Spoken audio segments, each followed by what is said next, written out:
Welcome back to our Draco Relaxing Vlogs, and don't forget to like, subscribe, and turn those notifications on. So today, we played Ipswich Chante, and honestly, I think it was a much better performance than last week against United. Finished scored 4 goals total in the game, and we are now up from 12th to 12th. So I think we're still a bit further from the relegation zone, but it was a much better performance of today. And definitely I guess substitutions earlier in the second half helped secure a great performance against Ipswich after we lost against them back in November. So where should we start today? So start with I guess the game first. So first start of kickoff, Ipswich had clear opportunities on goal where not in like in the first 30 seconds I think the lap had a nice opportunity to, I guess, make it 1-0 or and so as well as some of the other Ipswich attacking players. But Vic did pretty well to save out those goals from going in. I think Ipswich were pressing us up pretty quickly in the first couple minutes, but as the game continued to get forward, we started to get forward into the game, and I think started to grow a bit. I think Destiny was who hadn't started since he last got injured. Had a nice he was trying to make a nice cross or attempt on goal, but Ipswich keeper saved it, and then till like after the first 15 minutes, Sound, who was honestly really poor in the last couple games but this game he shut up. He messed up the Ipswich right back Godfrey not once but twice to set up 2 assists for Brennan Johnson, who scored twice in the first 20 minutes. So that was pretty good. And although it was a bit unfortunate that Ipswich got one back before halftime. It was a nice strike by Hutchinson. Don't think Vic was ever going to save it. I think Bentancur had opportunity on goal, but Ipswich keeper did pretty well to save it. So fair play to him. And then I guess during the second half, we almost had a nice scare where one of the Ipswich defenders headed into our goalkeeper, almost making it 2-2, but luckily it was ruled off for offside. Then as soon as Ange made the changes, he brought Madison and then Poro for Udogi and Johnson respectively. I can see why they were both subbed off, even though honestly they didn't play that bad. I think they just got back from injury and Ange just didn't want to take any risk for just keeping down for a full time. Wish Kulu would have gone off, but we'll get to that later. Madison had a nice assist for Spence, who took a nice shot out of from the outside of the box. I think he was moved to left back when Pearl came on for Ridoke, and that nice deflection went straight in the net, and that secured our extended our 2 goal lead. And yes, going forward, even I think Ipswich's attack started to break down. I think Ipswich weren't troubling at all, and I guess Kulu, who I think wasn't playing pretty well, he got a nice goal, making it 4-1. So I almost thought he was performing poorly on the pitch until he scored a nice goal that sealed the game for us. So we're up. That makes us that make the game 4-1. And where can I go for our players today? So we start with the goalkeeper first. So looking into Vicario, he obviously played he's probably one of the best players today. He made a couple of saves to prevent the lap and most of the Ipswich players from, I guess, scoring. I think obviously he couldn't prevent the 2 goals.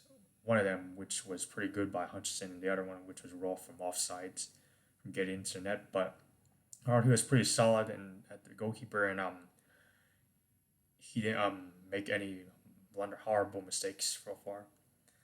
Start at the left side. Udogi, fair play from getting back from injury and starting.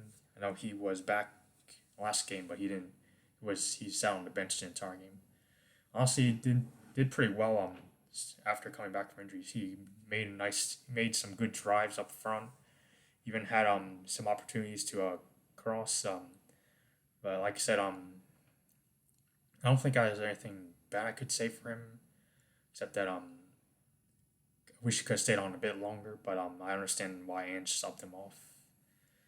Um, Gray, I think it was probably one of the worst players. I guess specifically in the first half, he was just getting tired. I guess also getting a bit bullied by the Ipswich attackers, and he would almost luckily he only I think he made a nice block from preventing one of the Ipswich goals from going earlier in the first half. So good for him. I think Dancel was pretty solid at the back. Didn't cause any trouble within I guess our defense and managed to prevent more goals from going in. I think Spence deserves another.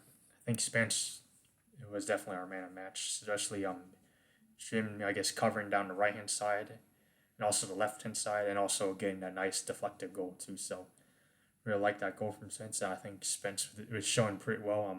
He was showing what Poro couldn't do, or what Udogi couldn't do either. So fair play him. Bentaker actually played much better today than in the last couple of games we saw him play. Wasn't losing the ball that much. He even won the ball a couple of times in midfield. He even had an opportunity on goal, but of course, the Ipswich keeper saved it. So I think Bentaker played pretty well.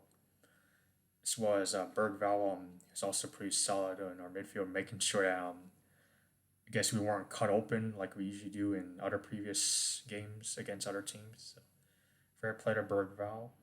I think Hula, I almost wanted to give him the worst player of I guess the team because he wasn't doing that much, and especially in the whole game. But till the substitutions came in closer to the end of the second half, he got a nice goal.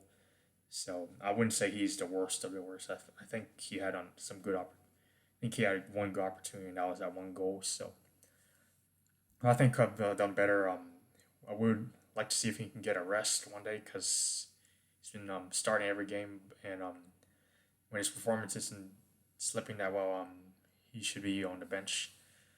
It's pretty surprised that Johnson came in the starting lineup and Madison didn't start, but I think when Johnson started, it's good to see him back and also back scoring too. So fair play to him for scoring those two goals. He could have got a hat trick actually, but he said which defenders cleared it out. But I think he also did sensational today, especially after he came back from injury. So great job, Brendan, for scoring those two goals. And Son today, I think Son did very. I think this is one of Son's best games. Wherever the last games throughout 2025, he was doing horribly. This getting tired. I guess getting washed and stuff. But he looked pretty lively. He even was doing a nice cross and assist, specifically messing up the Ipswich right backs, and I'm also assisting Brennan Johnson's first two goals.